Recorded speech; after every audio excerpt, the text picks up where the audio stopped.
will join the webinar. Thank you very much for turning up. I think this webinar is more of an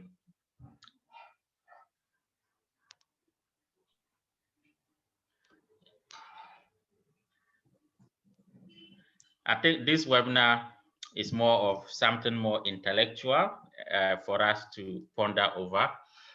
We've all known Ecobank, and we've all seen how the group has performed on the stock market, where the performance has not been that great. And we are just pondering over to see if there are ways that the authorities in charge of this huge Pan-African banking group could look at to help them create value for shareholders, So Boachi did a piece on that, and today Boachi will take us through his piece so that he take us through his ideas, and we can critique it, and also if there are other comments that we can also share as well. Thank you very much. Boachi, the floor is yours. Okay, thank you very much, Lee. Thank you very much, Lee. Thank you all for making time for this webinar. Before I will start this webinar, I think Sule, I'll put a little highlight on what Sule said. This webinar purposely is more of an academic exercise which seeks to bring to the attention the issues identified with the Ecobank Transnational Group, and then ways and means that we think management can move forward and settle or tackle this whole issue to unravel the true value. That notwithstanding, we believe that Ecobank is a strong brand and should offer more to investors. And the case in point is its subsidiary in Ghana. Therefore, the whole premise of this article was that it's not a valuation article, but rather a management consulting sort of article that sought to bring to the attention of management things that we believe can help the company to unravel value. Okay, so I will begin with, can you move to the next slide so that we begin with the presentation? Okay, so you know that ETI shares, and I also like to draw the attention of the panel to a typo that was made with respect to the returns. ETI shares has returned a disappointing 72%, not negative 662, which was a typo, an oversight. So I would like to use this opportunity to also make that one also clear. The share price moved from 0.29 pesos during the initial right issue in 2006. And as at the time that we were writing this article, it was trading at 0.08 pesos. And the market capitalization, the current market capitalization of the entire Ecobank Group stands at 334 million USD, which astonishingly compares or traces that of the Ecobank Ghana, which trails that of Ecobank Ghana's market cap of 403 million. So I would like to give a brief about the Ecobank Group. The ETI Group is more like the holding company, or what we call the holdco, of the entire Ecobank franchise across the continent. Ecobank currently operates in 36 countries. That is more than half of the countries of about 54 countries in Africa. Ecobank operates about 60% of the entire geographic mass of the country, of the continent. Ecobank, as it stands now, has operating representative offices in Paris, in Beijing, Dubai, and Johannesburg. So if you look at the diagram on the screen, the diagram fully shows where exactly Ecobank is represented. Where exactly Ecobank is represented on the continent. If you look strategically at the diagram, you realize that Ecobank is not really represented in terms of its commercial banking business in the very northern part of Africa and also to the very southern parts of Africa. That will be addressed in some of the things that we will sort to bring to highlights moving forward. So if we can move on to the next slide, please.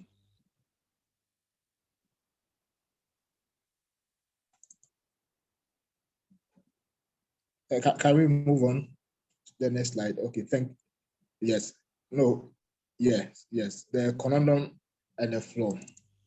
So here we want to, all that we wanted to bring to pieces that we see Ecobank Ghana to be more valuable. When we talk about valuable, it means it's the amount of money that you need to acquire the whole of the company in terms of amount of, basically that is how much the share or the company is trading on the market.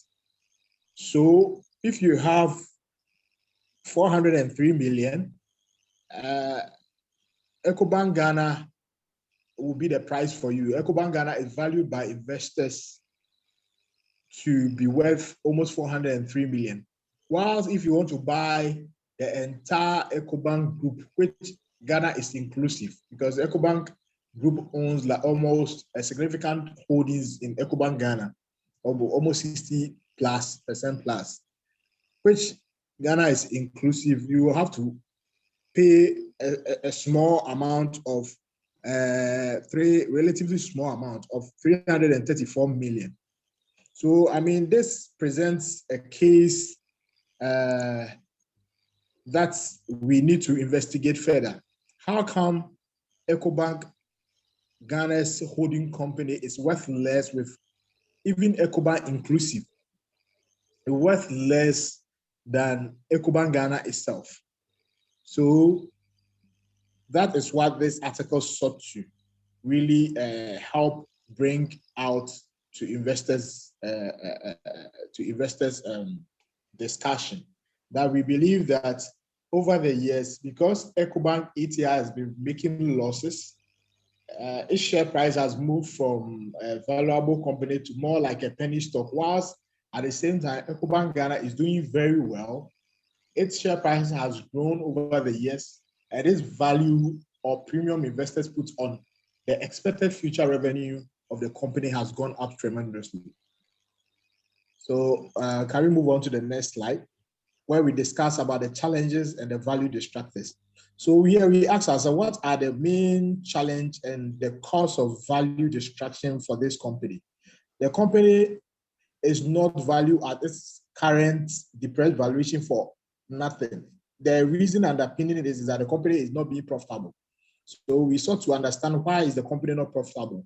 And our first discovery was that the geographical diversification of the group is not top-notch, or the group is not well diversified in terms of geography and in terms of credit concentration. If you look at the Ecobank Group's geographical coverage area, it seems to cover almost 36 countries, which ideally or technically should make it a well-diversified company. However, the company is fully concentrated in Nigeria. Nigeria, as it stands, is Africa's largest economy. So definitely Nigeria will need more. Definitely Nigeria will take more. And every prudent business decision will always align you towards a place where you can have debts, where you can have proper returns. However, we believe that the concentration in Nigeria was too much, that technically ETI was more of a Nigeria-made company at a point in time. Because we realized at a point in time, in around 2015, ETI had almost 40% of its asset base invested in Nigeria alone, which makes it a significant, which kind of, from a credit risk perspective or from a financial risk perspective, its risk concentration in Nigeria or its fortune became intrinsically tied to the fortunes of Nigeria. This means that there was a big bet on Nigeria, and if Nigeria does well, ETI would have done well. If Nigeria doesn't do well, ETI wouldn't have done well. This also defiles the purpose of its geographical diversification into 36 countries. So we look at, well, so now that it is so much tied to Nigeria, how is Nigeria doing? You realize that from the table underneath the diagram, the map of Nigeria, you realize that Nigeria, the return on equity is the best proxy measure for you to determine the profitability of the money you put in a particular area. If you realize, and the return on equity and return on assets. Return on equity is basically what is coming to equity holders. Return on assets is what is coming to assets. What do you call it? To all asset holders, including debt and equity. You realize that Nigeria, if you take the UEMOA, which is more like the West African hub, Francophone countries, the return on equity is 22.8%, which is incredible, which is super. Return on asset 1.6. If you take Nigeria, return on equity is 0.4%. Basically, you don't even make 1% for investors for every single penny you invested in Nigeria. And the company doesn't even turn out enough to even make 1% on its asset base in Nigeria. But if you take our, which is Ghana, West Africa, Anglophone speaking countries, Ecobank is doing 30.1%, which is so incredible. The same thing happens for the CISA region, which is the East Africa and the Southern Africa region, is doing 23.6. So basically, this data kind of show a little bit light that Nigeria itself is not doing well, and therefore ETI itself is not expected to do well, because if your largest portfolio is not doing well, it serves as a drag on the group, which means that there will be a need to get the issues with Nigeria resolved. And we realize that because Nigeria is one of the dominant forces behind the ETI group, credit,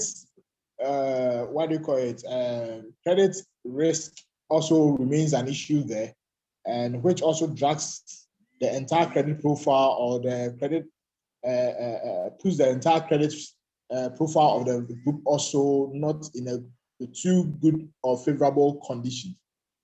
So we discovered the first one was that there is a poor geographical diversification and credit concentration too, because there seems to be most of the Nigerian loans also happens to be within the oil and gas value chain, which we know that because of Corona, because of falling oil prices, is not doing any better, and it doesn't look that they will do or recover anytime soon. Even if the pandemic ends, there will be a year or two that will be required for the industry to pick up, if only it picks up. Can we move on to the next slide, please?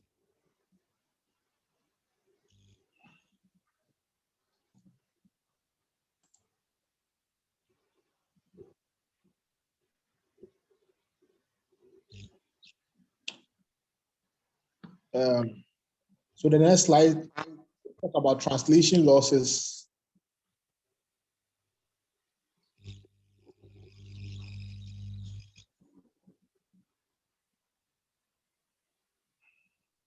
Yeah, hello, Slay.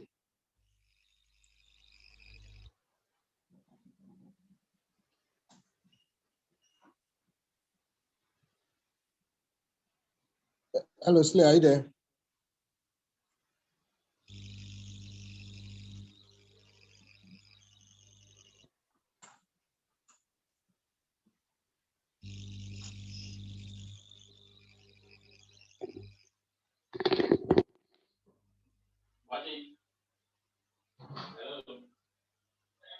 Yeah, just move to the next one. I'm starting to get it. So just don't wait for it.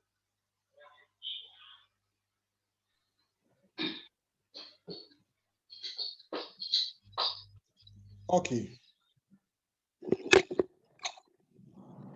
Okay, so on the next slide, we talk about challenge. They say the challenges and value distractors. We are looking at translation losses emanating from the consolidation of subsidiary financial statements into the reporting currency of the group. So with basically what we are trying to say here is that ETI reports its financials in USD. Most of the companies normally choose the reporting currency is determined by the by a number of factors, which is determined by the a provision within IFRS, depending on what.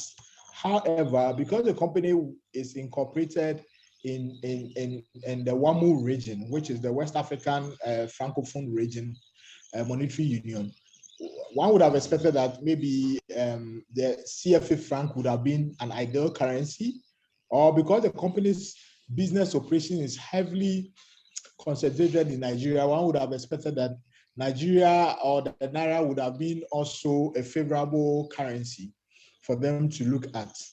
However, they use USD, maybe because they operate across 36 different geographies, which means that their operations are more diversified across 36 different currencies or less, which gives or makes it reasonable for them to use one common international currency, which is the USD. Unfortunately, their choice of USD has and their concentration in Nigeria hasn't helped them a lot, because the issue is that the company, the Naira, which is the currency which was depreciating the most within the period of our assessment or within the period of our analysis, was not really the best, was not really in the best interest of the company. So what happened was that the company was recording translation losses. Translation losses are losses that you incur when you are converting your business operation from one currency to the other. And it happens that the currency you are converting to is stronger than the operating currencies in which you recorded your profits or your loss. In actual fact, if you are recording losses, the translation losses can further compound those losses and let your financial statement look not too great. If you look at ETI, in ETI's case, you realize that translation losses from exchange rate depreciation and impairment losses collectively sums up to almost 1.3 billion USD, which is value that could have easily gone to shareholders that had gone waste because of their choice of currency. We believe that changing the currency will also, to the benefit or the value, increase the value of the company. So that was our second challenge and value distractor that we discovered with the ETI. So our third value distractor on the next slide is the decision to completely ignore big economies in the Southern and Northern Africa.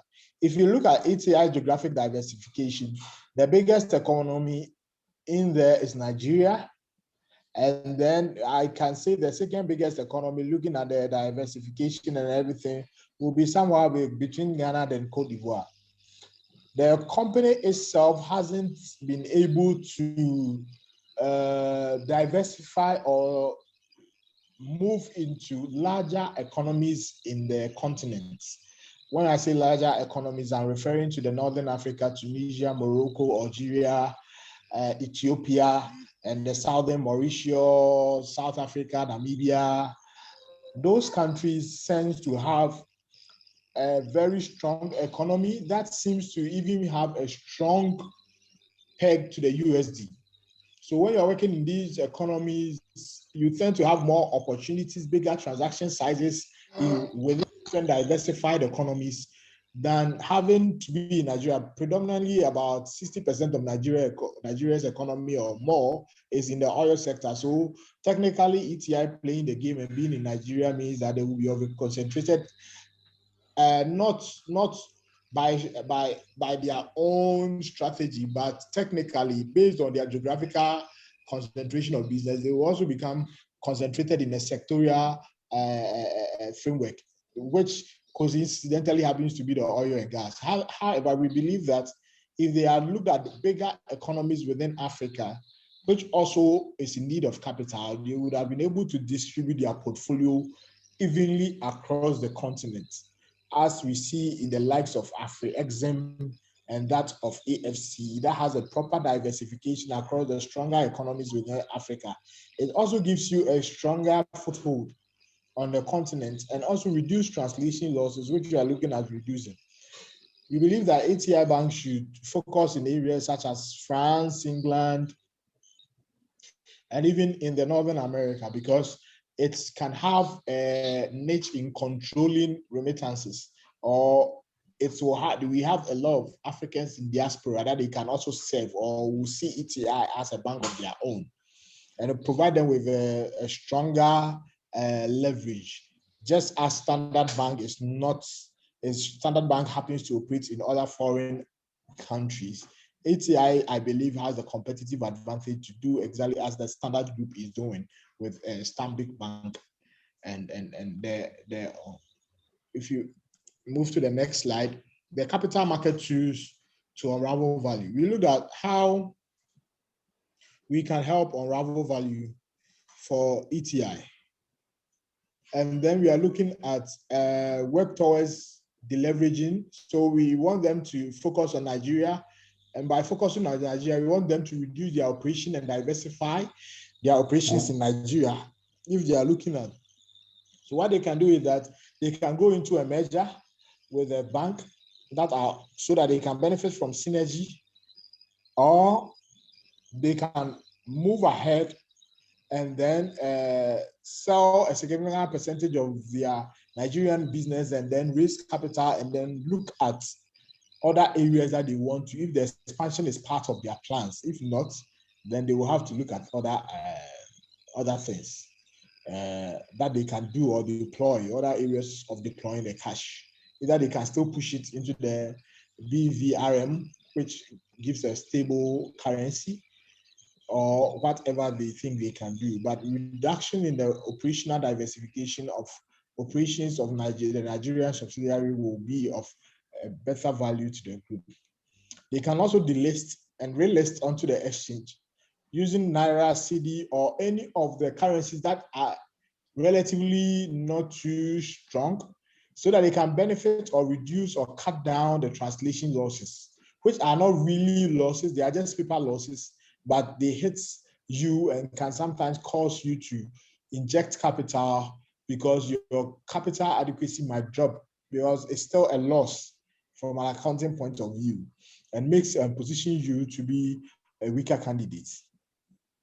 The third recommendation was that the bank should subsidiary the bank's shareholder, which is Need Bank and Qatar Investment Authority, should consider converting their debts to shares so that the bank can free up some interest expense that they need to, whilst they are delisted, to build up a good profitability portfolio for relisting on the market. Okay, so the next slide talks about our conclusion, and our conclusion is that we think ETI possesses enormous potential to unleash shareholder value, and it remains a solid brand in the minds of sub-Saharan African consumers, with a strong will that it will be capitalized to generate shareholders value. We therefore encourage management of the firm and the board to take steps in implementing the proposed recommendations above, which I believe will help the firm in unraveling its true value as a Pan-African bank. So thank you.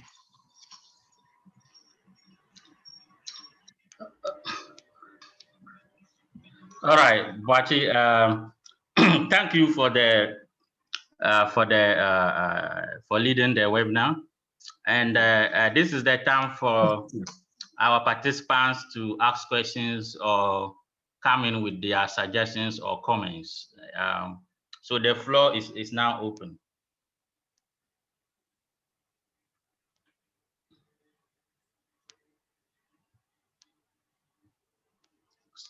If you have any questions, you can, okay. Okay, so I have Kwame Odami, who has raised his hand first. So Kwame, you can go ahead.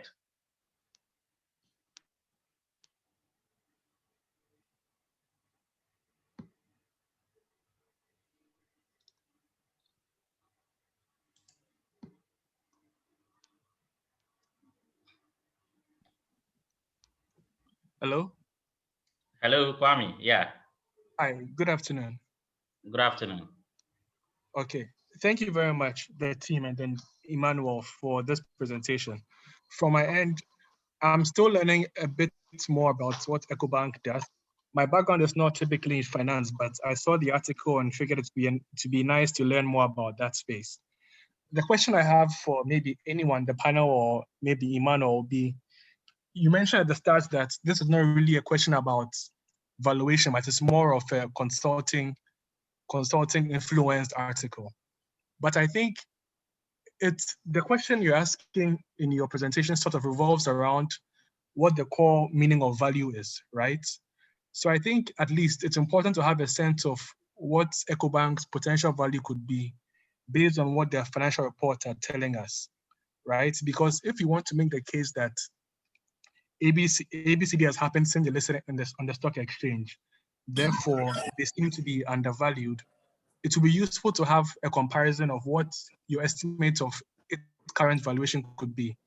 Maybe you could use some particular multiples, or you could use a different approach, which you think could give us a ballpark estimate, right? Because you mentioned that if someone wants to buy Ecobank, they'll probably need about $400 million. But that's really is based off of the market cap. But if you're arguing that the company is, to some extent, is undervalued as it stands today, I think it would be useful to have a sense of where Ecobank sits in terms of their value today. So what do you think their value is based on your research, and how do you think, if there's anyone from Ecobank listening, how do you think they could maybe take the message back home and maybe implement proper changes that could make their value more in line with what you think it should be? Thank you. Hey, thank you. Thank you.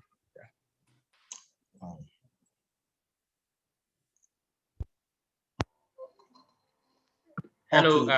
Kwame. I think this is a great suggestion in terms of it would have been good if Boati also had his valuation, even if it was a ballpark valuation, as you rightly said. But I think all reports, equity research reports that I've seen on ETI, all of them have almost said that it is a buy, from over the years. So, which says that there is a bit of a consensus in the market that it is undervalued, but perhaps for obvious reasons. Boachi, I think you should also come into. Yeah, so just to add to what Sule said, I think a diagram, even though there's no evaluation report, we sent to give a brief snapshot of what the valuation will look like. The diagram that indicates that the market cap of Ecobank ETI and that of Ecobank Ghana clearly indicates that the company is undervalued, because you can't have a subsidiary that is so big and valuable than a mother company in which the subsidiary's profit will eventually ends up with. So from a logic point of view, ETI is, severely overvalued. There is a company with an assets base of almost 22 billion, bigger than the size of is the country that it's incorporated in, which is Togo, and even almost 1/3 of the GDP of Ghana. So it's huge. We are talking about no small player in the industry. We are talking about the giants in the industry with an asset size of almost 22 billion. So under no circumstance, or should it be, should Ecobank Ghana be more valuable unless people have lost hope in the company? And in valuation, they are the tangible things that we can do. Look into the future, discount all the expected cash flows, bring it to present, and then come up with a figure or value for the company. But there is always a psychological component to it that might not help the stock or might not trigger the market to push the stock to realize its true value. And that is what we actually looked at. Because if the company is not reporting profits, which might not necessarily be that the company's operations are not doing well. If you look at ETI's operations across the continent or across the country, they are doing very incredibly well, with the exception to Nigeria that's having an issue. If people feel odd, so the real value distractors are the credit losses, which they might be writing off from the Nigerian operations, and then the translation losses. Translation losses are not real losses, right? Your choice of currency of reporting can give you either a paper gain or a paper loss. So these things are more like a drag on the value, which is preventing the company from realizing the true value. Yeah, every valuation that we do, either relative comparables or absolute valuation metrics, we will definitely see that the company is undervalued. Yes, but because, like I said, we were not looking at pushing a value tag on the company as it stands now. But I am sure that once some of the measures are being instituted, we will go ahead and then do a proper valuation based on if management are instituting these measures, these are the values that we think can come out of the company. So all that you see, the value distractors. So if they are resolved, they become value addictive. So they add up to the company's value. And that alone stands to give the company a certain price tag, which we can also add our pricing in the valuation metric. Moving forward. Thank you.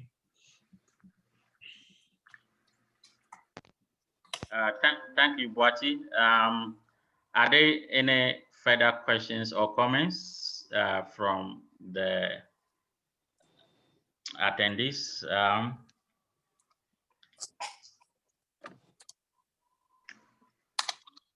Okay, so Kwame, yes, the floor is yours.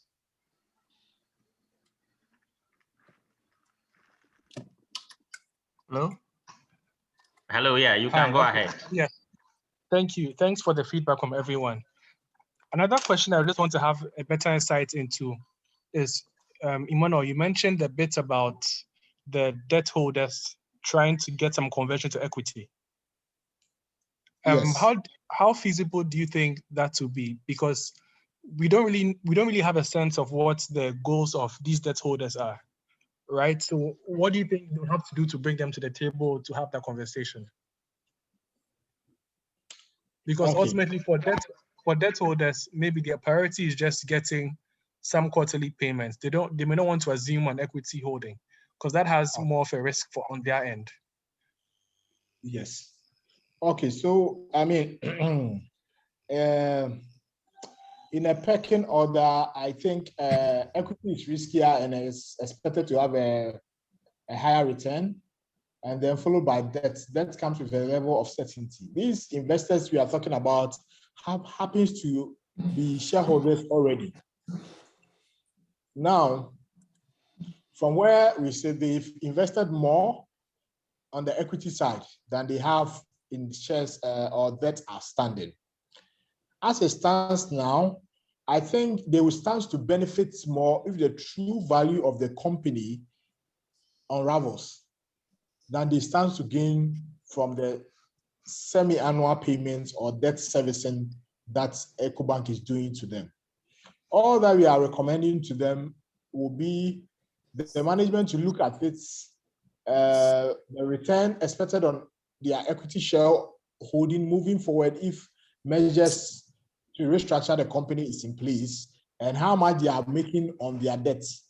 If you are making 7%, 8% on your debt, and you start to make 30% or 20% on your equity returns, if you convert and then it gives the company institute measures, a part of the company's strategic plans to institute measures to unravel value, then it will be a convincing case. It subjects itself to further probing and then submission to the shareholders that, hey, give us the opportunity to convert into your convertible bonds into shares, and then as part of our measures to restructure the company. Maybe they will also come out with a parameter or one or two, we convert half, or maybe give us a year, institute these measures, because all that investors are much concerned is their returns. If their returns can match up with the risk, then why not? They will give it a shot. So it's a matter of management convincing them to take that initiative. Okay, Wati, thank you for answering Kwame's question. But let me just add something. I think that historically, Ecobank has a history with its shareholders in terms of some of the shareholders extending debt to Ecobank and later converting that debt to equity. For instance, I think some years back, 6-7 years back, IFC, International Finance Corporation, converted some debt that is extended to Ecobank into equity. So in that space, they have some experience there. And I think if they were to do that, I'm sure they will find a way around it. Hello, Kwame. Yes, you've raised your hand again. Sorry, I didn't put it back down, but I wanted to follow up. So essentially, are you sort of recommending some sort of activist shareholding within Ecobank itself? So you have maybe an interested party. It could be some PE firm or even a hedge fund that has an activist shareholding in there that comes in to maybe get them on their toes to be more profitable. Is that what you are recommending?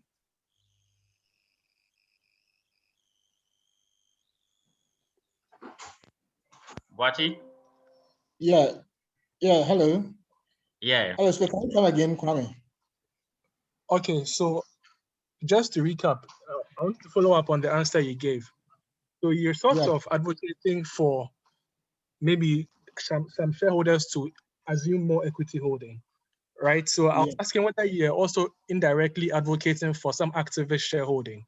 So you have a third party that could step in with the right amount of equity that is bought, and then begins to prompt management to act in accordance to value creation principles.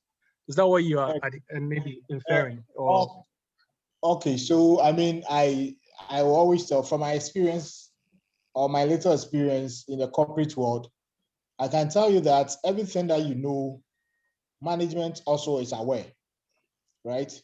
All the things that are value distracted, they even know it more better than you do know. You might know it based on more snippets of information around, adding one or two things, getting to read around, observing financial stuff, but they are in it, they live it. They understand where the sources of values are and where the sources of value distraction is. But sometimes implementation and execution can be difficult. Maybe sometimes because of also corporate dynamics, sometimes corporate politics, sometimes corporate culture. So, I mean, if there is a third party that can come on board, that can ensure, I always say that Ghana goes to IMF, not because the 100 million USD or something we cannot generate. A sector can even generate that. But sometimes you need the willpower to be or to get a backing to institute certain measures to get things done. So I won't throw away the concept of an activist investor stepping in and ensuring that they get management consulting firms to really diagnose and dig deeper into our findings and then institute measures to help unravel value for the entire shareholders. I won't completely outright that, but I know also very well that the group assets, they are taking initiatives to help resolve or deleverage their Nigerian operations and also move on. But an active investor would also be an ideal way of fast tracking or ensuring that it's done and a fast track. Yes. So that's how I see it.